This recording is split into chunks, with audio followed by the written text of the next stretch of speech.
বন্ধুরা সুপ্রভাত। তোমরা সকালে কেমন আছো? আশা করি ভালো আছো, সুস্থ আছো। আমিও খুব ভালো আছি। তো দেখো সকাল সকাল চলে আসি আজকে ঠাকুরের বাসনপত্র মেজে নেওয়ার জন্য। তার কারণ কি, আজকে আমাদের বাড়িতে মনসা পুজো, তো এর জন্য পুজো করব তাই।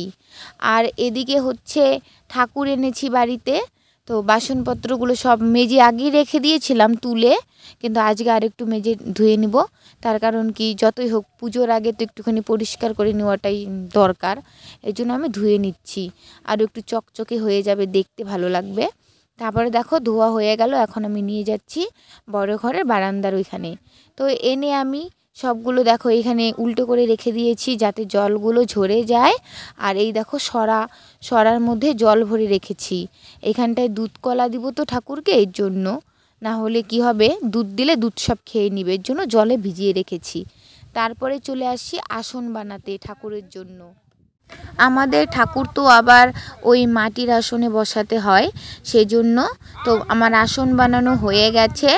তো দেখো পাতা মানে পদ্ম পাতা উপরে দিয়ে নিলাম, নিচেও একটা দিয়ে নিয়েছি। তো এখন উপরে দুটো পাতা দিয়ে নিলাম। তারপরে ঠাকুরটা বসিয়ে দেব ধান দুব্বা ফুল টুল এই সমস্ত কিছু দিয়ে।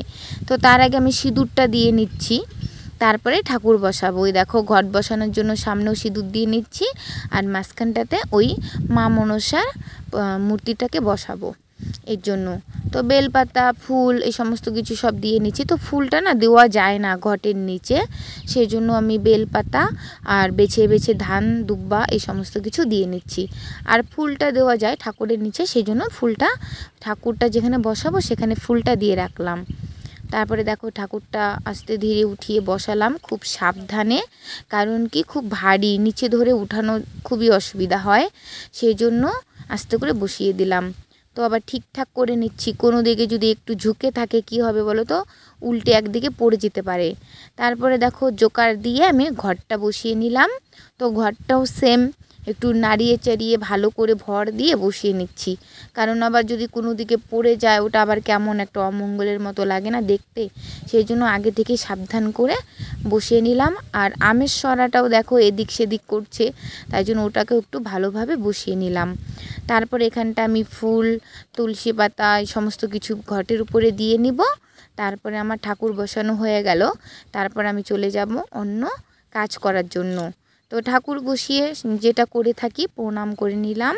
তারপরে আমি এখন ফল কেটে নিব ঠাকুরের পুজোর জন্য। আর তার আগে দেখো একটা শসা একটা কুশল এগুলো ঠাকুরের বুকে দিয়ে নিলাম সিঁদুরের ফোঁটা দিয়ে, কারণ কি ঠাকুরের বুক কোনোদিনও ফাঁকা রাখতে নেই, এর জন্য যেই কদিন আমাদের বাড়িতে থাকবে ঠাকুর একদিন বা দুদিন এই বুকে এই কুশল আর মানে শসা দিয়ে রাখতে হয়। তারপরে ওগুলো দিয়ে আমি চলে আসি ফল কাটার জন্য, ফলটা কেটে নিচ্ছি। আর ওদিকে ঠাকুরের জন্য বসিয়ে দিয়েছি সুজি, তো সুজিটা হচ্ছে, এদিকে আমি ফলটা কেটে নিচ্ছি। তো অর্পিতা আছে, ও লুচিগুলো বেলে দিচ্ছে, তারপর আমি ভেজে নিব। কারণ কি ব্রাহ্মণ আসারও সময় হয়ে এসেছে, তো কখন আবার ব্রাহ্মণও চলে আসে, এই জন্য তাড়াহুড়ো করে রাখছি। একবার যদি ব্রাহ্মণ এসে ঘুরে যায় তাহলে কি হবে বলো তো, আবার সেই আস্তে আস্তে সন্ধে হয়ে যাবে।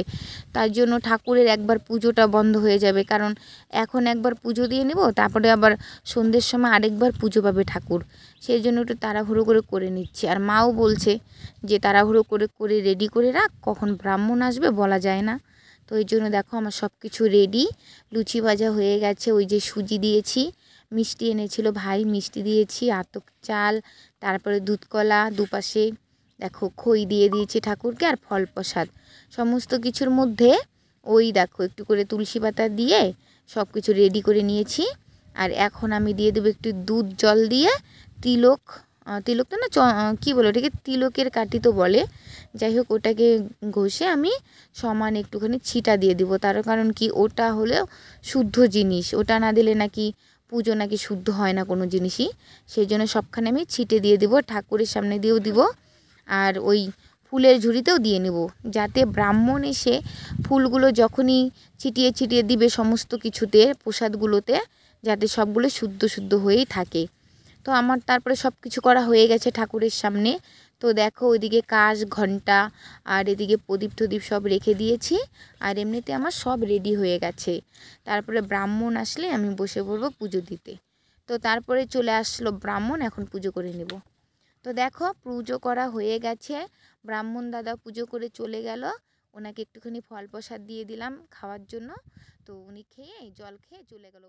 আর আজকের দিনে না অনেকের বাড়িতেই পুজো থাকে, সে কারণে ব্রাহ্মণ ঠাকুরও না একটুখানি বসতে পারে। ফুল সমস্ত কিছু ছিটিয়ে দিয়ে প্রদীপটা দেখিয়ে নিব, তারপর দরজা দিয়ে একটুখানি বাইরে বসবো, তাতে ঠাকুর ততক্ষণে খেয়ে নিবে প্রসাদ। তারপর আমি ঠাকুরকে প্রণাম করে নিলাম। আর তার আগে কি করেছে আমার বদ্দিও মা মনসাকে প্রণাম করে নিল। তো তারপরে দেখো আমি চলে আসলাম ঠাকুরের সামনে প্রসাদ মাখানোর জন্য, মানে আতক চালের যে ভোগ, সেই ভোগটাকে মাখানোর জন্য। তো এখন আমি মাখিয়ে নিব। আর এদিকে অনেকে মিলেই প্রসাদ খেতে এসছে আমাদের বাড়িতে, দাদু ঠাকুমা, তারপরে কাকু আর আমার বদ্দি তো আছেই, কখন থেকে খাবে বলে আমার সঙ্গে। তো পাড়া প্রতিবেশীও দু একজন ভাই ওরা আসছে, আমার ভাইয়ের বন্ধু। তো ওদেরকেও প্রসাদটা দিব, এর জন্য আমি আগে মেখে নিচ্ছি, তারপরে প্রসাদটা ওদেরকে দিয়ে দিব। তো ওদেরকে প্রসাদ দিয়ে দেখো চলে আসলাম আমাদের এই যে ঘেন্টি ঠাকুরকে পুজো দিতে। প্রতি বছরই এখানে আমি পুজো দেই। আর এমনিতে হচ্ছে বাড়িতে যখনই কোনো অনুষ্ঠান থাকে, কোনো পুজো থাকে, উপোস থাকতে হয়, তখনই আমি এখানে এসে ঠাকুরকে একটুখানি জল ফল যাই পারি দিয়ে যাই। আর এমনিতে যেহেতু মনসা পুজো, এখন এসে তো আমি একটু দুধ কলা দিব, তারপর একটু ফল প্রসাদ দিয়ে, একটু সঙ্গে অন্য প্রসাদ দিয়ে পুজো করে নিব। আর দেখো কি জঙ্গল হয়েছে চারপাশটায়, তো আমি সামনেতেই কোনো রকম করে একটুখানি পুজো দিয়েই আজকে বাড়িতে চলে যাব। তার কারণ কি, এখানে যখন আমরা পুজো করি না 1 বছর পরে, তখন এখানটা পরিষ্কার করে নিই। আর তারপরে কি হয়, 1 বছর হতে হতে এদিকে পুরো জঙ্গল হয়ে যায়, তো কেউ আসে না পরিষ্কার করতে, আমরাই করে নিই। কারণ কি পূজাটা প্রথম আমিই শুরু করেছি, তো এখন সবাই মিলে করে। আমরা চলে এসেছি বাড়িতে, এসে দেখো ওই ঘেন্টি ঠাকুরের প্রসাদ, এমনকি মা মনসা ঠাকুরের প্রসাদ নিয়ে বসে গেছি। কতগুলো প্রসাদ নিয়েছি আমি দেখো। আর আমার বদ্দিও খাচ্ছে, আর দেখো কি গল্প করছে আমার সঙ্গে।